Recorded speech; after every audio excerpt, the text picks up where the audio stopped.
ಒಂದು ದಿನ ಬಹಳ ಹಸಿದಿದ್ದ ಒಂದು ಕಾಗೆಯು ಆಹಾರವನ್ನು ಹುಡುಕುತ್ತಾ ಅತ್ತ ಇತ್ತ ಹಾರುತ್ತಿತ್ತು.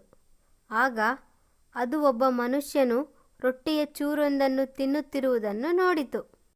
ನೋಡಿ ಈ ರೀತಿ ಯೋಚಿಸಿತು, ನಾನು ಆ ರೊಟ್ಟಿಯ ಚೂರನ್ನು ಕಿತ್ತುಕೊಳ್ಳಬೇಕು ಎಂದು ಯೋಚಿಸಿ ಅದು ಹಾರಿ ಬಂದು ಆ ಮನುಷ್ಯನ ಕೈಯಿಂದ ರೊಟ್ಟಿಯನ್ನು ತನ್ನ ಕೊಕ್ಕಿನಿಂದ ಕಸಿದುಕೊಂಡು ಮೇಲಕ್ಕೆ ಹಾರಿತು. ಹಾಗೆ ಮೇಲೆ ಹಾರಿದ ಕಾಗೆಯು ಹತ್ತಿರದಲ್ಲಿದ್ದ ಒಂದು ಕಾಡಿಗೆ ಹೋಗಿ ಅಲ್ಲಿನ ಮರವೊಂದರ ಮೇಲೆ ಕುಳಿತುಕೊಂಡಿತು. ಅದು ಈ ರೀತಿ ಯೋಚಿಸಿತು, ಆಹಾ, ಈ ರೊಟ್ಟಿಯ ಚೂರು ಬಹಳ ರುಚಿಯಾಗಿರುವಂತಿದೆ ಎಂದುಕೊಂಡು ಅದು ಸಂತೋಷಪಟ್ಟಿತು. ಆದರೆ ಸ್ವಲ್ಪ ದೂರದಲ್ಲೇ ಒಂದು ನರಿಯು ಕಾಗೆಯನ್ನು ಒಂದೇ ಸಮನೆ ಗಮನಿಸುತ್ತಿತ್ತು. ಕಾಗೆಯ ಕೊಕ್ಕಿನಲ್ಲಿದ್ದ ರೊಟ್ಟಿಯ ಚೂರನ್ನು ನೋಡುತ್ತಾ ನೋಡುತ್ತಾ ಅದರ ಬಾಯಲ್ಲಿ ನೀರೂರುತ್ತಿತ್ತು.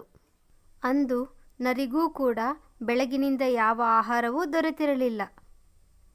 ಹೇಗಾದರೂ ಮಾಡಿ ಆ ರೊಟ್ಟಿಯ ಚೂರನ್ನು ನನ್ನದಾಗಿಸಿಕೊಳ್ಳಬೇಕು ಎಂದು ಮನಸ್ಸಿನಲ್ಲಿಯೇ ಹೇಳಿಕೊಂಡಿತು.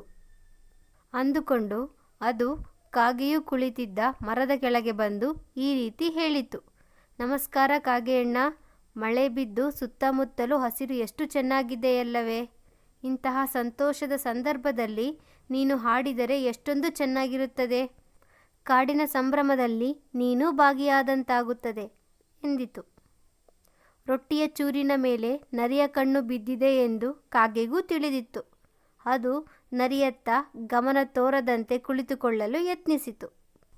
ಆದರೆ ನರಿಯು ಸುಲಭವಾಗಿ ಯಾವುದನ್ನೂ ಬಿಟ್ಟುಕೊಡುವ ಪ್ರಾಣಿಯಾಗಿರಲಿಲ್ಲ. ಅದು ತನ್ನ ಮಾತನ್ನು ಈ ರೀತಿ ಮುಂದುವರಿಸಿತು, ಇಡೀ ಕಾಡಿನಲ್ಲಿಯೇ ಅತಿ ಸುಂದರ ಪಕ್ಷಿ ಎಂದರೆ ಅದು ನೀನೇ. ಇಷ್ಟು ಮಾತ್ರವಲ್ಲ, ಕಾಡಿನ ಪ್ರತಿಯೊಂದು ಪ್ರಾಣಿ ಹಾಗೂ ಪಕ್ಷಿಗಳು ನಿನ್ನ ಲಾವಣ್ಯವನ್ನು ಅನುಕರಿಸಲು ಯತ್ನಿಸುತ್ತವೆ. ಹೀಗೆ ಅದು ಕಾಗೆಯನ್ನು ಎಡೆಬಿಡದೆ ಹೊಗಳುತ್ತಾ ಹೋಯಿತು. ನರಿಯ ಹೊಗಳಿಕೆಯ ಮಾತುಗಳನ್ನು ಕೇಳುತ್ತಾ ಕೇಳುತ್ತಾ ಕೊನೆಗೆ ಕಾಗೆಯು, ಬಹುಶಃ ಕಾಡಿನಲ್ಲಿ ನಾನೇ ಅತ್ಯುತ್ತಮ ಪಕ್ಷಿ ಇರಬೇಕು, ಮತ್ತೆ ಅತ್ಯಂತ ಮೋಹಕ ಸೌಂದರ್ಯವೂ ನನ್ನದೇ ಆಗಿರಬೇಕು ಎಂದು ಬೀಗತೊಡಗಿತು.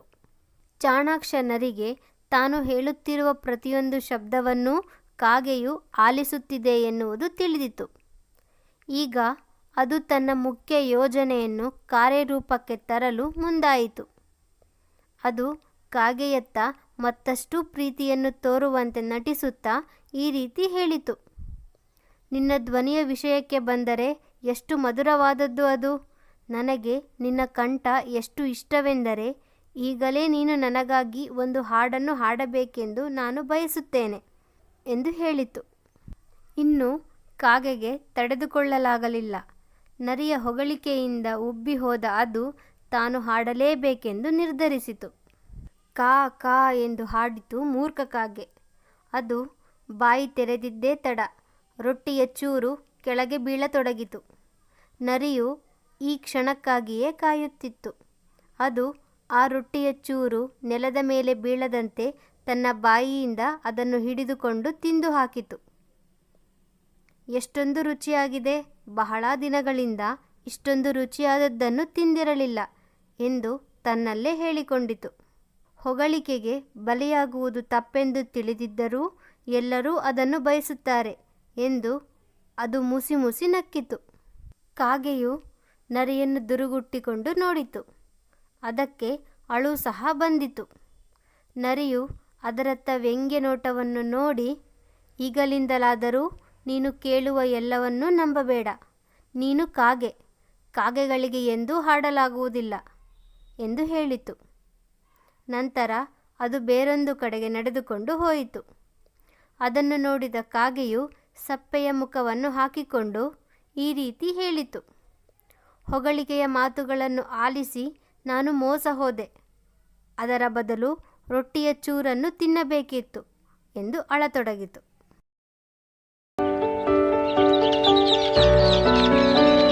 ಒಂದು ರಾಜ್ಯದಲ್ಲಿ ಒಬ್ಬ ರಾಜ ಆಡಳಿತ ನಡೆಸುತ್ತಿದ್ದನು. ಅವನಿಗೊಬ್ಬ ಮಗನಿದ್ದನು. ಅವನ ನಡವಳಿಕೆ ತುಂಬ ಕೆಟ್ಟದ್ದಾಗಿತ್ತು. ಅವನು ಕೋಪಿಷ್ಠನೂ ಆಗಿದ್ದನು. ರಾಜ ಆಸ್ಥಾನಿಕರು ಮತ್ತು ಇತರ ಅನೇಕ ಪ್ರಮುಖ ಪ್ರಜೆಗಳು ರಾಜಕುಮಾರನನ್ನು ಸುಧಾರಿಸಲು ಪ್ರಯತ್ನಿಸುತ್ತಿದ್ದರು. ಅವನ ದುರ್ನಡತೆಯು ಅವನ ಬಗ್ಗೆ ಸಾರ್ವಜನಿಕರಲ್ಲಿ ಕೆಟ್ಟ ಅಭಿಪ್ರಾಯಕ್ಕೆ ಕಾರಣವಾಗುವುದೆಂದು ಅವನಿಗೆ ತಿಳಿಸಿ ಹೇಳಲು ಪ್ರಯತ್ನಿಸುತ್ತಿದ್ದರು. ಆದರೆ ರಾಜಕುಮಾರನು ಅವರ ವಿವೇಕದ ಮಾತುಗಳಿಗೆ ಗಮನ ಕೊಡುತ್ತಿರಲಿಲ್ಲ. ಒಂದು ದಿನ ಒಬ್ಬ ಸನ್ಯಾಸಿಯು ರಾಜನ ಆಸ್ಥಾನಕ್ಕೆ ಬಂದನು. ಅವನನ್ನು ರಾಜನು ಮತ್ತು ಆಸ್ಥಾನಿಕರು ತುಂಬ ಗೌರವದಿಂದ ಬರಮಾಡಿಕೊಂಡರು. ಆ ಸನ್ಯಾಸಿಯು ತನಗೊಂದು ವಾಸಸ್ಥಳವನ್ನು ಹುಡುಕುತ್ತಿದ್ದಾನೆಂದು ಅರಿತ ರಾಜನು ಆ ಸನ್ಯಾಸಿಗೆ ತನ್ನ ಅರಮನೆಯಲ್ಲೇ ಸ್ಥಳಾವಕಾಶವನ್ನು ನೀಡಿದನು. ಸನ್ಯಾಸಿಯು ರಾಜನ ಕೊಡುಗೆಯನ್ನು ಸ್ವೀಕರಿಸಿ ಅರಮನೆಯ ಆವರಣದಲ್ಲಿ ಆಶ್ರಮವೊಂದನ್ನು ಕಟ್ಟಿ ಅಲ್ಲಿಯೇ ವಾಸ ಮಾಡಲು ಆರಂಭಿಸಿದನು. ಒಂದು ದಿನ ರಾಜನು ಸನ್ಯಾಸಿಗೆ ಈ ರೀತಿ ಹೇಳಿದನು: ಪ್ರಾಯಶಃ ನಿಮಗೆ ನನ್ನ ಮಗ ಕೋಪಿಷ್ಠನೆಂದೂ ದುರ್ನಡತೆಯವನೆಂದೂ ಈಗಾಗಲೇ ಗೊತ್ತಿರಬಹುದು. ನನ್ನ ರಾಜ್ಯದ ಜನರು ಅವನೊಬ್ಬ ಅಯೋಗ್ಯ ರಾಜಕುಮಾರನೆಂದು ಕರೆಯುತ್ತಿದ್ದಾರೆ. ದೊರೆಯಾಗಿ ನನ್ನ ನಂತರ ಅಧಿಕಾರಕ್ಕೆ ಅವನು ಬರುವುದನ್ನು ಜನರು ಇಷ್ಟಪಡುತ್ತಿಲ್ಲ. ಅವನ ನಡತೆಯನ್ನು ತಿದ್ದಿಕೊಳ್ಳುವಂತೆ ದಯವಿಟ್ಟು ತಾವು ಅವನಿಗೆ ಬೋಧಿಸಬೇಕೆಂದು ತಮ್ಮನ್ನು ಕೋರುತ್ತೇನೆ ಎಂದು ದೊರೆಯು ಸನ್ಯಾಸಿಗೆ ಹೇಳಿದನು.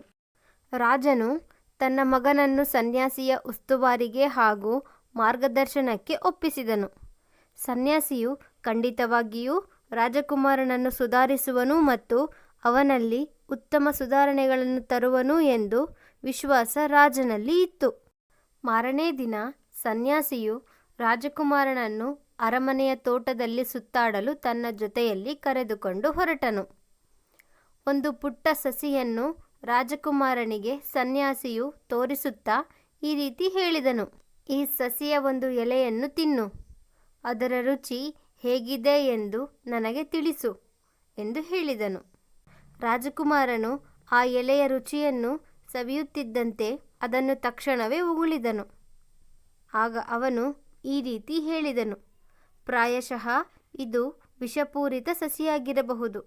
ಅದಕ್ಕೆ ದೊಡ್ಡ ಮರವಾಗಿ ಬೆಳೆಯಲು ಅವಕಾಶ ಮಾಡಿಕೊಟ್ಟರೆ ಅದು ಅನೇಕ ಜನರ ಆರೋಗ್ಯಕ್ಕೆ ಅಪಾಯಕಾರಿ ಆಗಬಹುದು ಎಂದು ಹೇಳಿದ ರಾಜಕುಮಾರನು ಆ ಪುಟ್ಟ ಸಸಿಯನ್ನು ನೆಲದಿಂದ ಕಿತ್ತು ಮುರಿದು ಬಿಸಾಕಿದನು. ರಾಜಕುಮಾರನು ಕಿತ್ತು ಮುರಿದು ಹಾಕಿದ ಸಸಿಯನ್ನು ಸನ್ಯಾಸಿ ಕೈಯಲ್ಲಿ ಎತ್ತಿಕೊಂಡು ಈ ರೀತಿ ಹೇಳಿದನು: ನೀನು ಈ ಸಸಿಗೆ ಪ್ರತಿಕ್ರಿಯೆಯನ್ನು ತೋರಿಸಿದ ರೀತಿಯಲ್ಲಿ ಈ ರಾಜ್ಯದ ಜನರು ಒಂದು ದಿನ ಇದೇ ರೀತಿಯಲ್ಲಿ ನಿನಗೆ ಪ್ರತಿಕ್ರಿಯೆಯನ್ನು ತೋರಿಸುವರು, ಏಕೆಂದರೆ ನೀನೊಬ್ಬ ದುರಹಂಕಾರ ರಾಜಕುಮಾರ ಎಂದು ಅವರು ಭಾವಿಸಿದ್ದಾರೆ.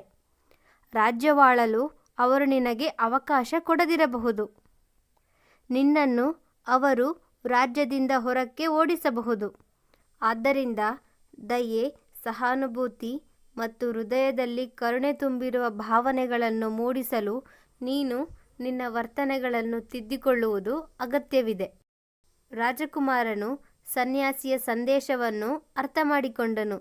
ಮುಂದೆ ಅವನು ದಯೆ ಮತ್ತು ಪ್ರೀತಿ ತುಂಬಿರುವ ಕರುಣಾಹೃದಯಿಯಾಗಿಯೂ ವಿನಯದಿಂದಲೂ ನಡೆಯಲು ಪ್ರಯತ್ನಿಸಿದನು. ಇದರಿಂದ ದೊರೆಯು ತುಂಬ ಸಂತೋಷಪಟ್ಟನು. ತನ್ನ ಮಗನಲ್ಲಿ ಪರಿವರ್ತನೆಯನ್ನು ಕಂಡು ಅವನಿಗೆ ತುಂಬ ಸಂತೋಷವಾಯಿತು. ಅವನು ಸನ್ಯಾಸಿಗೆ ಕೃತಜ್ಞತೆಗಳನ್ನು ವ್ಯಕ್ತಪಡಿಸಿದನು. ಈ ವಿಡಿಯೋ ತುಂಬಾ ಚೆನ್ನಾಗಿದೆ ಚಿಂಟಿ. ಇನ್ನೂ ಈ ತರ ವಿಡಿಯೋ ನೋಡ್ಬೇಕಂದ್ರೆ ಏನ್ ಮಾಡ್ಬೇಕು? ಹೌದಾ, ತುಂಬಾ ಸುಲಭ. ಆಕಾಶ್ ರಾಘವೇಂದ್ರ ಅನ್ನೋ ಯೂಟ್ಯೂಬ್ ಚಾನಲ್ ಇದೆ, ಅದನ್ನ ಸಬ್ಸ್ಕ್ರೈಬ್ ಮಾಡ್ಕೊ. ಹಾಗೆ ಪಕ್ಕದಲ್ಲಿರೋ ಬೆಲ್ ಐಕಾನ್ನ ಕ್ಲಿಕ್ ಮಾಡು. ಅವರು ವಿಡಿಯೋ ಅಪ್ಲೋಡ್ ಮಾಡಿದ ತಕ್ಷಣ ಮೊದಲನೇದಾಗಿ ನಿನಗೆ ನೋಟಿಫಿಕೇಶನ್ ಬರುತ್ತೆ. ವಿಡಿಯೋ ನೋಡಿದ ತಕ್ಷಣ ಲೈಕ್, ಶೇರ್, ಕಮೆಂಟ್ ಮಾಡೋದನ್ನ ಮಾತ್ರ ಮರಿಬೇಡ. ಆಗ ಈ ರೀತಿ ವಿಡಿಯೋಸ್ ನೋಡ್ಬೋದು. ಆಯ್ತು ಚಿಂಟಿ, ಈಗಲೇ ಮನೆಗೆ ಹೋಗಿ ಆಕಾಶ್ ರಾಘವೇಂದ್ರ ಅನ್ನೋ ಯೂಟ್ಯೂಬ್ ಚಾನಲ್ನ ಸಬ್ಸ್ಕ್ರೈಬ್ ಮಾಡ್ಕೊತೀನಿ. ಹಾಗೆ ನೀವು ಕೂಡ ಈ ಚಾನಲ್ನ ಸಬ್ಸ್ಕ್ರೈಬ್ ಮಾಡ್ಕೊಳ್ಳಿ ಫ್ರೆಂಡ್ಸ್. Thank you.